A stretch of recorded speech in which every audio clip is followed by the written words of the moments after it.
नमस्कार, मैं सोनिया सिंह और स्वागत है बीट द कंपटीशन में। तो मैं यहाँ पर बात करूंगी DSSB के बदले हुए नए नियमों के बारे में। यहाँ पर भाषा को लेकर के DSSB ने अपने नियमों को फिर से बदला है।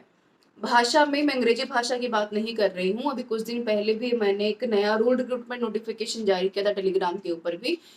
तो नई नियमावली के अनुसार भाषा में हिंदी इंग्लिश भाषा को छोड़ करके यदि आपको इंग्लिश, बांग्ला, पंजाबी, उर्दू अगर किसी भी भाषा में अप्लाई करना है तो अब आपको कोई भी भाषा ग्रेजुएशन में 2 साल पढ़ी होनी अनिवार्य रहेगी।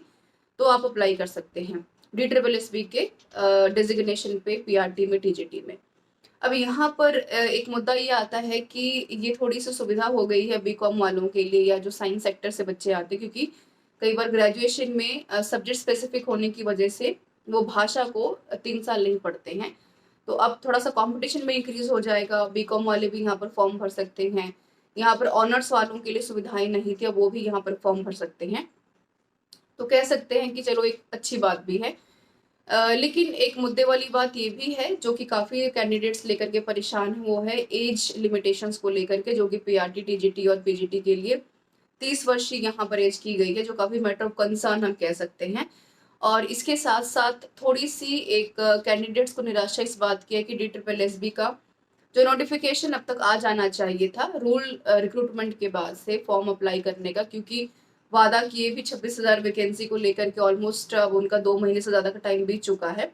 तो कैंडिडेट्स को अब इसका भी इंतजार है। वैसे में नए नए नियमों को बदलना और कहें कि अलग अलग सेक्शंस में पेपर करवाना थोड़ा सा डिसअपॉइंट तो करता ही है। अगर एज क्राइटेरिया सेम है तो, और सबको भी अगर परमिशन दे दी गई है एक सेक्शन में फाइट करने की, तो फिर अलग अलग तरह के पेपर करवाने की क्या आवश्यकता है। TGT का अलग, PRT का अलग, PGT का अलग, एक ही पेपर ले लीजिए।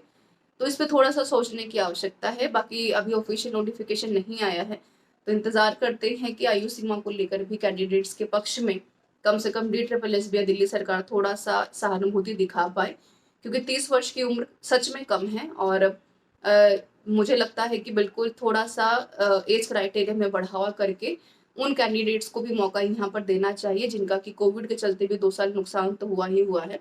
और किसी बहुत सारे कारण ऐसे होते हैं महिलाओं के लिए भी या पुरुषों के लिए भी, जिसके चलते वो पेपर में नहीं बैठ पाते। और लंबे वक्त के बाद वैकेंसीज का आना ये भी एक बहुत बड़ी समस्या बनती नजर आती है। तो कमेंट करके बताइए आपका अपना विचार क्या है। मेरे साथ बने रहने के लिए आपका बहुत बहुत धन्यवाद। Beat the competition telegram channel पर इसका नोटिफिकेशन भी मैं आपको शेयर कर दूंगी, जरूर एक बार देखिएगा। Thank you so much for being with me.